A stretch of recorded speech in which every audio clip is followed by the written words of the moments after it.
Flying car, ఒక్కొక్క car helicopter లాగా పైకి ఎగురుతుంది.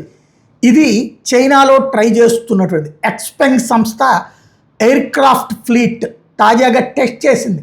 అంటే ఒక్కోటి బయలుదేరి వెళ్ళడం అంటే కష్టం కాబట్టి ఒకేసారి పెద్ద ఎత్తున వెళ్ళడం ఎట్లా అన్నటువంటి అది సక్సెస్ అయింది. ఇదిగో ప్రతి దాంట్లో మనిషి ఉన్నారు, ఆ మనిషితో కూడినటువంటి ఇవన్నీ హెలికాప్టర్లు కాదు, డ్రోన్ల తరహాలో ఉండేనమాట.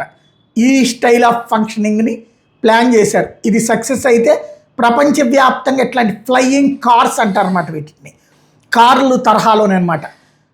ట్రాన్స్పోర్టేషన్లో ఒక కొత్త దిశ నిర్దేశం చేసేటటువంటి దిశగా అడుగులు వేస్తున్నారు. ఇది ప్రయోగం అయితే సక్సెస్ అయ్యింది. అన్నీ ఒకేసారి లాగవటం, అన్ని లైన్లో 1 by 1 వెళ్ళటం, ఆ పైన ఎట్లాంటి ప్రాబ్లము లేకుండా అంటే మన ట్రాఫిక్ టైప్లోనమాట.